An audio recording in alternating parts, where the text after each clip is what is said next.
Hello, ladies and gentlemen, and welcome to The Discriminating Gamer. Say, did you know that on the set of Black Widow, Scarlett Johansson kept getting lost?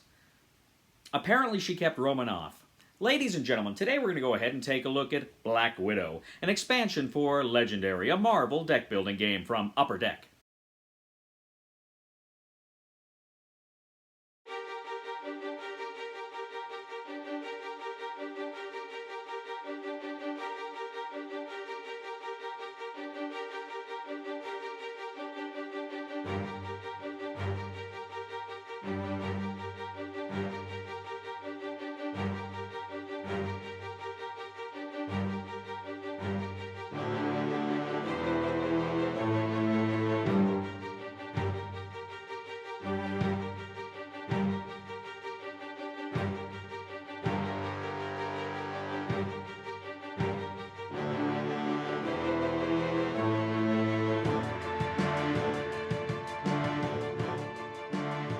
Hello everybody, we'll be back to the review in just a second. I just want to take a minute to tell you to go visit Galaxy of Games in West Jordan, Utah. It is Utah's newest game store. It's run by friends of mine. It's a great place, great selection, great prices, well-lit, clean bathrooms. If you go in there, ladies and gentlemen, and you tell them that I sent you, the Discriminating Gamer, and you use the promo code TDG, you'll get 10% off of your purchase. Check out Galaxy of Games.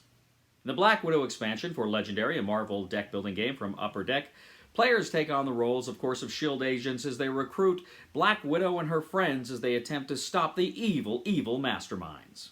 Now, this is a small box expansion. We've got new heroes, we've got some new villains, some new schemes, and of course some masterminds. But before we take a look at that, let's go ahead and look at the new keywords and concepts behind this expansion. Now, this expansion brings back the concept of undercover. Essentially, you can place some of your heroes undercover in your victory pile. And then when certain keywords or certain events trigger, you can go ahead and unleash those heroes from your victory pile back into your hand to help you just in the nick of time. Now, of course, undercover works in lots of funky ways. Sometimes you recruit a card and will say put it under undercover immediately. Other cards will let you put them undercover as soon as you draw them. And then, again, as I say, there's other conditions that will allow you to manipulate the undercover keyword. You've also got Dodge, which we first saw in Legendary Villains. Dodge essentially lets you discard a card from your hand in order to draw another card. Now, this set also has Dark Memories. Now, we first saw Dark Memories in Revelations, but how Dark Memories works is if a card says Dark Memories, a card that you place as Dark Memories, you can go ahead and look through your discard pile, and whatever different hero classes you get a +1 attack for each of those different classes. Now, if a villain card comes up with Dark Memories, the same thing works for them. They get a +1 attack value for every hero class in your discard pile. Now, the Falcon and Winter Soldier also have divided cards. Now, of course, we've seen divided cards before. I believe we first saw them in Civil War, but essentially the card has two sides. And you can, when you play it, you can either pick one side or the other. I believe, however, if they're in your discard pile, both of the different classes can count for something like Dark Memories. But of course, this is another way that you can essentially have both the Falcon and the Winter Soldier in there working together, but of course, there's some antagonism, so you have to pick one or the other. Now let's go ahead and take a look at the schemes for this set. First of all, we have Sniper Rifle Assassins. Sniper Rifle Assassins requires 11 twists, minus 1 twist per player. When a twist appears, each player must dodge with a hero from their hand, revealing the card they drew. KO each non-grade hero drawn this way. Evil wins when there are 4 non-grade heroes per player in the KO pile. There's Train Black Widows in the Red Room. This scheme has 8 twists, minus 1 twist per player. Add 8 shield officers to the villain deck. Special rules. Officers in the villain deck in City are Black Widow Initiate villains with a 3+ attack and Dark Memories. Fight. Gain this card as an officer without Dark Memories or send it undercover. Twist. A Black Widow Initiate enters the city from the officer stack. Play another card from the villain deck. Evil wins when there are 3 villains per player in the escape pile or the villain deck runs out. Next, there's Corrupt the Spy Agencies.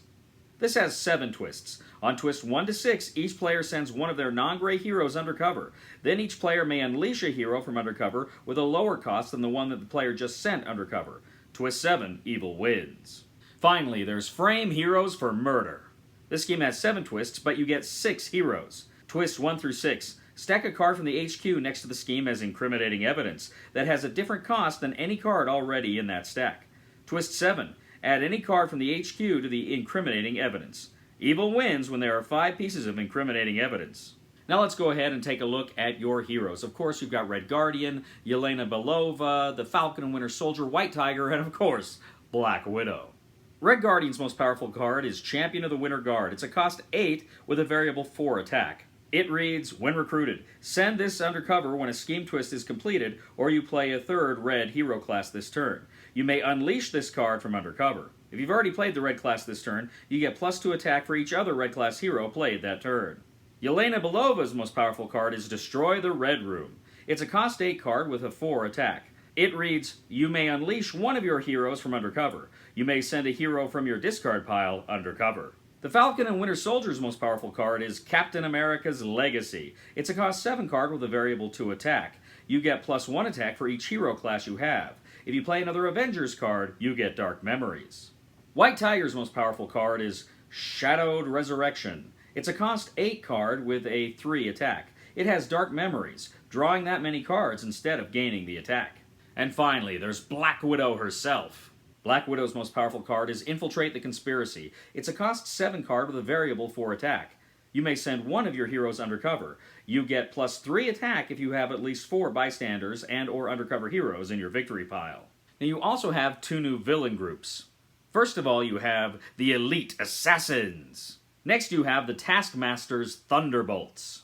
And finally, you have 2 new Masterminds.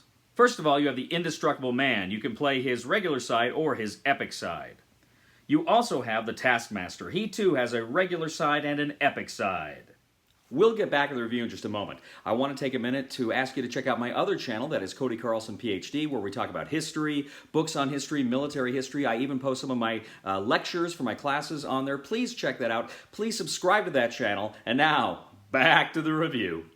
So that is basically what you're getting with the Black Widow expansion. So let me go ahead and tell you my thoughts. Now, first of all, I didn't see the Black Widow movie. You know, for me, the MCU kind of ended with Endgame.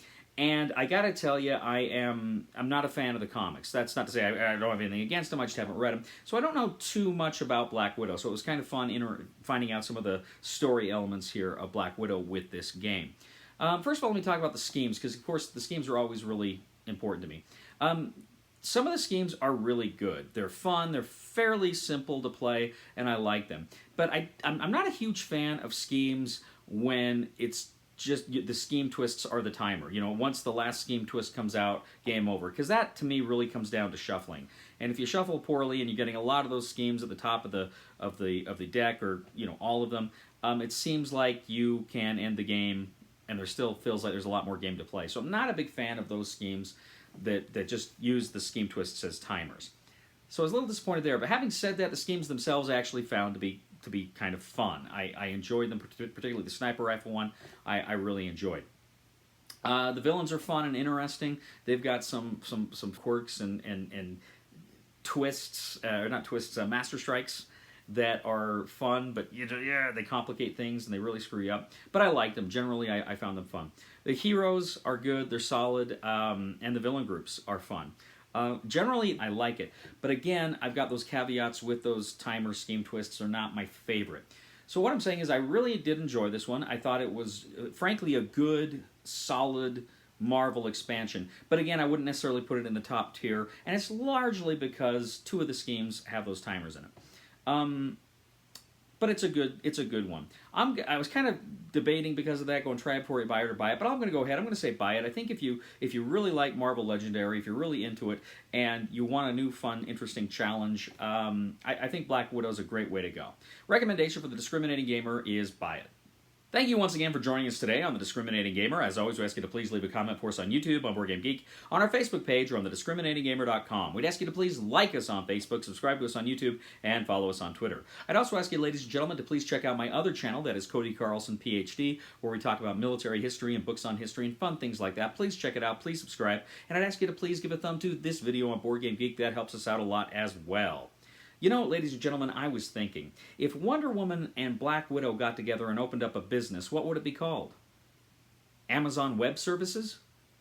Please somebody help me on my feet again, and I don't know where I'm going, and I don't know where I've been. Please somebody help me on the solid ground. It's a long time, and I'll be dying. Once a year Ladies and gentlemen, today we're going to take a look at a game called Legendary Civil War from Upper Deck. What's that? It's not that Civil War. I do not care. I do not care, sir. I will do this review as though it were that Civil War. You do not come down here and tell me not to do... I'll do whatever I want. I will secede from this show.